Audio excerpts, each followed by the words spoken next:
আজ বিশ্ব সাইকেল দিবস। সেই উপলক্ষে কাটোয়া মহকুমা প্রশাসনের পক্ষ থেকে কাটোয়া এসডিও অফিসের সামনে থেকে একটি বর্ণাঢ্য সাইকেল র্যালি বেরিয়ে শহর পরিক্রমা করে পরে এই র্যালিটি কাটোয়া কোর্টে এসে শেষ হয়।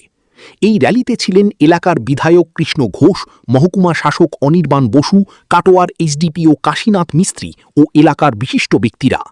স্কুল কলেজের ছেলেমেয়েরা আজকের এই সাইকেল র্যালিতে যোগ দেয়। বিধায়ক বলেন, সবথেকে বড় কথা হচ্ছে যদি যত বেশি সাইকেল চালাবেন তত বেশি সুস্থ থাকবে। মানুষ সাইকেল চালালে কি হয়, হার্ট অ্যাটাক থেকে রেহাই পায়, মুক্তি পায়, প্লাস ডায়াবেটিস যাদের আছে তারা সুস্থ থাকবে এবং পরিবেশ ভালো থাকবে। যত বেশি চালাবেন, সাইকেল চালালে কি হয়, মানসিক যে চিন্তা দূর হয়।